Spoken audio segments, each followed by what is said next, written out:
High, Krishna tips চ্যানেলের পক্ষ থেকে সকলকে স্বাগতম। আশা করি তোমরা সকলেই ভালো আছো। তো আমি আজকে শেখাবো CorelDraw সফটওয়্যারে আমরা টেক্সটকে এরকম রাউন্ড করে কিভাবে তৈরি করব, আর এরকম হালকা রাউন্ড করে টেক্সটকে আমরা কিভাবে তৈরি করব সেটি কিন্তু আমি আজকে দেখাবো। তো এরকম রাউন্ড করে আমরা কিন্তু যে কোনো সিল তৈরি করতে পারি, আর এরকম হালকা রাউন্ড করে কিন্তু অর্থাৎ আমরা যে কোনো ফ্রন্ট পেজ বা প্রজেক্ট তৈরি করার সময় কিন্তু আমরা এরকম হালকা রাউন্ড করি। এছাড়াও সার্টিফিকেট মার্কশিটের মধ্যে কিন্তু এরকম রাউন্ড করা টেক্সটকে আমরা দেখতে পাই। তো কিভাবে তৈরি করতে হয় সেটি কিন্তু আমি আজকে দেখাচ্ছি। তো প্রথমে কি করতে হবে, আমাদের যে টেক্সটটি রাউন্ড করব সেই টেক্সটটি লিখে নিতে হবে। সেটা ইংলিশে হতে পারে বা বাংলায় হতে পারে। তো আমি বাংলায় লিখে দেখাচ্ছি। তো এর জন্য আমাকে কী করতে হবে, বাংলা সফটওয়্যার ওপেন করে এখানে বাংলায় লিখতে হবে। তো আমি এখানে লিখেছি মহাত্মা গান্ধী যুব কম্পিউটার এডুকেশন ধূপগুড়ি। এই লেখাটিকে লেখার পর মাউস দিয়ে সিলেক্ট করে কিবোর্ড থেকে CTRL-C প্রেস করতে হবে, তাহলে টেক্সটটি কিন্তু কপি হবে। এরপর এটিকে মিনিমাইজ করে দিয়ে আমরা CorelDraw সফটওয়্যার ওপেন করার পর এই টেক্সট টুলটিতে ক্লিক করতে হবে। এবার ডকুমেন্টের যে কোনো একটি জায়গায় লেফট ক্লিক করতে হবে। এরপর কিবোর্ড থেকে CTRL-V প্রেস করতে হবে, তাহলে পেস্ট হবে।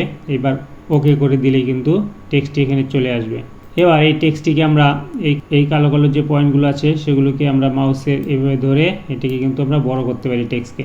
এবার টেক্সটকে যদি রাউন্ড করতে চাই, সবার প্রথমে আমাদেরকে কি করতে হবে, এখান থেকে এলিপ টুল দিয়ে এরকম একটি গোল বৃত্ত ড্রয়িং করতে হবে। এই গোল বৃত্তটি কিন্তু কিবোর্ডের থেকে কন্ট্রোল কি প্রেস করে করতে হবে, তাহলে কিন্তু গোলটি একদম সমান হবে। আমরা কিন্তু সেটা এখানে দেখতে পারবো। এই প্রপার্টিজ বারে ওপরে যে সংখ্যাগুলো আছে নিচেও কিন্তু সেম আছে। এটা হচ্ছে যদি কেউ কন্ট্রোল কি প্রেস করে যদি ড্র্যাগ করে তাহলে কিন্তু সমান হবে। আর আমরা যদি এমনি শুধু করি তাহলে কিন্তু এই যে সমান হবে না। যেমন এরকম করে করলাম, এই যে সমান হচ্ছে না। তাহলে কন্ট্রোল কি প্রেস করে এরকম একটি গোল বৃত্ত ড্রয়িং করতে হবে। তো ড্রয়িং করার পর আমরা যদি গোলটিকে ছোট বা বড় করতে চাই তাহলে কিন্তু কিবোর্ডের শিফট কি প্রেস করে এইভাবে কিন্তু ছোট বা বড় আমরা করতে পারবো। তো গোলটা আমাদেরকে টেক্সট অনুযায়ী মোটামুটি করতে হবে। তো আমি এখানে এই টেক্সটটিকে আমি যদি গোল করতে চাই তাহলে কীরকম হবে সেটি কিন্তু একটা আইডিয়া নিতে হবে।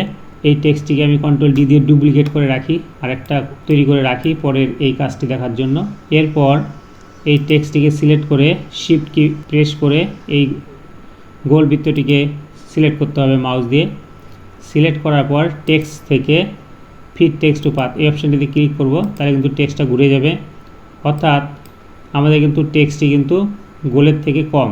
এর জন্য কী করতে হবে, গোলটিকে আমাদেরকে ছোট করতে হবে। তো কিভাবে করব, এই গোলের মধ্যে মাউস দিয়ে লেফট ক্লিক করে এবার কিবোর্ডে শিফট কি প্রেস করে এভাবে যদি আমরা ভিতর দিকে ড্র্যাগ করি তাহলে কিন্তু আস্তে আস্তে এরকম ছোট হতে থাকবে।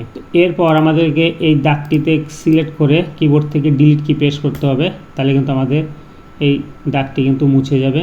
এবার আমরা নতুন করে যদি এরকম দাগ দিতে চাই তাহলে আবার গোল বৃত্তটিকে ক্লিক করে কিবোর্ডের কন্ট্রোল কি প্রেস করে এভাবে কিন্তু গোল বৃত্ত ড্রয়িং করতে হবে। এটাকে যদি আমরা ভিতরে রাখি,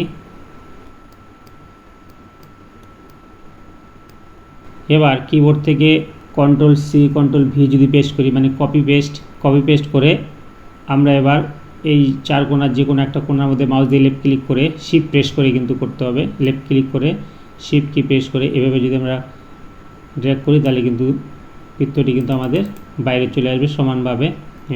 এবার এটাকে যদি আউটলাইন মোটা করতে চাই, ওপর থেকে এখান থেকে আমরা হরাইজন থেকে মোটা করতে পারি। এটাকে যদি মোটা করতে চাই এখান থেকে আমরা মোটা করে দিতে পারি। এবার এটাকে যদি আমরা কালার দিতে চাই আউটলাইনের, তাহলে এই কালারে রাইট ক্লিক করতে হবে। এই দাগটিকে সিলেক্ট করলে কালারে রাইট ক্লিক করতে হবে।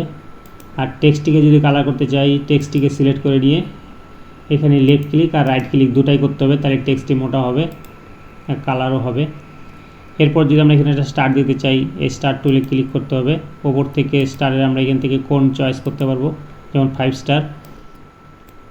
এবার এটাকে যদি কালার করতে চাই এখানে কালার দিয়ে দিব, হয়ে গেল। তাহলে কিন্তু হয়ে গেল। এবার আরেকটা কাজ করতে হবে, এই টোটাল রাউন্ড শেপটিকে কিন্তু এভাবে মাউস দিয়ে সিলেক্ট করতে হবে আর কিবোর্ড থেকে CTRL-G দিয়ে গ্রুপ করতে হবে। অর্থাৎ আমরা যদি এটাকে ধরে টানি তাহলে কিন্তু সমস্তটা একসাথে গ্রুপ হয়ে গেল। তাহলে আমাদের এটা হয়ে গেল রাউন্ড। এরপরে আমরা এরকম অর্ধেক রাউন্ড করে দেখাচ্ছি। এর জন্য কী করতে হবে, এই কাজটা কিন্তু A4 পেজের উপরে করতে হবে, কারণ এটা কিন্তু পেজ, তো পেজের উপরে করলে সুবিধা হবে। এবার আমরা কি করব, এখান থেকে একটা গোল বৃত্ত ড্রয়িং করতে হবে। এইভাবে একদম 100% গোল করা যাবে না, এটা এরকম হালকা রাউন্ড করতে হবে। এবার এই টেক্সটটিকে একটু বড় করে নিতে হবে, এখান থেকে একটু লম্বা করে দিলাম নিচের দিকে টেনে। এরপর আমরা কি করব, শিফট ধরে এই গোলটিকেও সিলেক্ট করব, টেক্সট থেকে ফিট টেক্সট টু পাতে ক্লিক করব, তাহলে কিন্তু এরকম আমাদের দাগের মধ্যে বসে যাবে টেক্সটটি। এবার দাগের ফাঁকা জায়গায় মাউসে লেফট ক্লিক করে কিবোর্ড থেকে ডিলিট কি প্রেস করতে হবে, তাহলে কিন্তু শুধু লেখাটা থাকবে, দাগটি মুছে যাবে। এবার এটাকে যদি কালার করতে চাই, কালারে লেফট ক্লিক আর রাইট ক্লিক করব, তাহলে কিন্তু একটু বোল্ড হবে। তো আমাদের কিন্তু খুব সুন্দর হয়ে গেল এটা। আর এটা আমরা তৈরি করলাম, এটা আগের ছিল। তো ভেতরে একটি লেখা আছে MGYCE, অর্থাৎ এখানে টেক্সট টুলে ক্লিক করে ভেতরে যদি আমরা ক্লিক করি MGYCE লিখলাম। এবার হচ্ছে একটু সিলেক্ট করে এই টেক্সটের ফন্ট স্টাইল যদি চেঞ্জ করতে চাই, এখান থেকে আমরা চেঞ্জ করতে পারবো। আর কালার যদি দিতে চাই, এখান থেকে কিন্তু আমরা কালার দিতে পারবো। তো খুব সুন্দর। তো ভিডিওটি যদি ভালো লাগে তাহলে অবশ্যই চ্যানেলটিকে সাবস্ক্রাইব করে দিবে এবং পাশে থাকা বেল আইকনটি প্রেস করে একটি লাইক কমেন্ট করে তোমাদের মতামত জানাবে। তো তোমরা সবাই খুব ভালো থেকো। Thank you.